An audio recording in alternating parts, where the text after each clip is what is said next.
Top quality और consistent performance के लिए सिर्फ सिल्वर पंप। टॉप क्वालिटी और कंसिस्टेंट परफॉर्मेंस के लिए सिर्फ सिल्वर पंप, नाम याद रखना। नमस्कार, मी ललिता शिंदे। येत्या 26 तारखेला महाशिवरात्रीचा पर्वकाल आहे। तमाम भारतामधून जगभरातनं त्र्यंबकेश्वराच्या दर्शनासाठी लाखो भक्त त्र्यंबकेश्वरमध्ये दर्शनाला येणार आहे। महाशिवरात्रीच्या सर्वांना खूप खूप शुभेच्छा देते मी। आणि श्री त्र्यंबकेश्वर देवस्थान ट्रस्टने 2 दिवसाचा महाशिवरात्री निमित्त कार्यक्रम आयोजित केलेले आहे। त्या कार्यक्रमामध्ये 26 तारखेला ते एक कार्यक्रम पेपरच्या माध्यमातून कळालं की जी सिने अभिनेत्री आहे प्राजक्ता माळी यांचा काहीतरी कुठला तरी नृत्याचा कार्यक्रम ते ठेवणार आहेत। तर मला 2 शब्द असे सांगायचे आहेत की त्र्यंबकेश्वरच्या इतिहासाच्या म्हणजे त्र्यंबकेश्वर देवस्थान ट्रस्टमध्ये आजपर्यंत इतिहासामध्ये असे कोणत्याही सेलिब्रिटींना घेऊन कुठलाही कार्यक्रम झालेला नाही आहे। ह्या परंपरा ट्रस्टींनी इथे जरा गांभीर्यपूर्ण विचार करून असे कार्यक्रम घेतले पाहिजेत। सेलिब्रिटी आले म्हणजे त्याच्या हा कुठलाही राजकीय इव्हेंट नाही आहे, पॉलिटिकल इव्हेंट नाही आहे आणि हे कुठलं राजकीय स्टेज नाही आहे। अतिशय पवित्र असा दिवस आहे हा महाशिवरात्रीचा।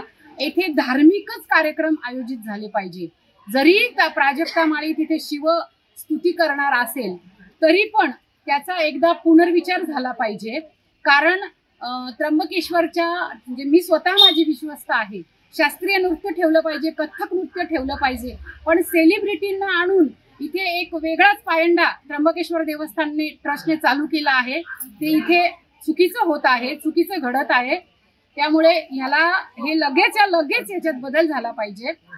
दुसरा मुद्दा असा आहे की प्राजक्ता माळी आल्यानंतर लाखो लोक त्र्यंबकेश्वर मध्ये मंदिरामध्ये येणार आहेत। मुळात हे प्रोटेक्टेड मॉन्युमेंट आहे। मी ASIशी आता बोलली तर त्यांनी सांगितलं की असा कुठलाही डान्सचा नृत्याचा कार्यक्रम तुम्हाला पटांगणामध्ये घेता येणार नाही।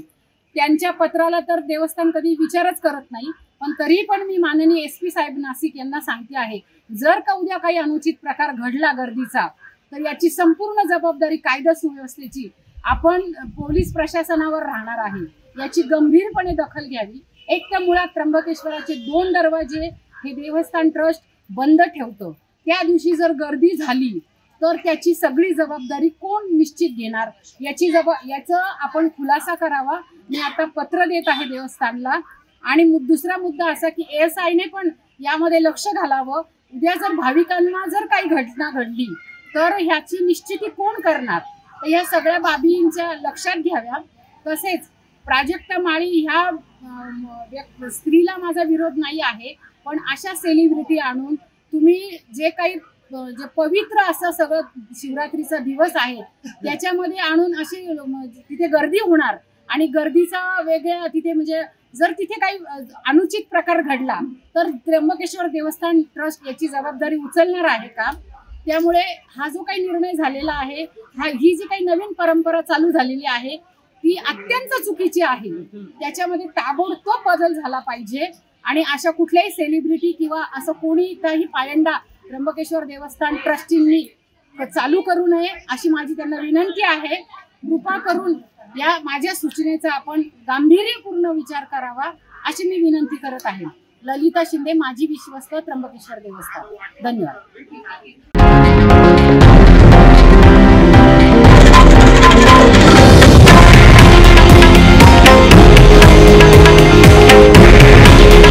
हे आहे देशातील नंबर 1 न्यूज नेटवर्क आणि आपण पाहत आहात TV9 मराठी। काळजी तुमची, हित महाराष्ट्राचं।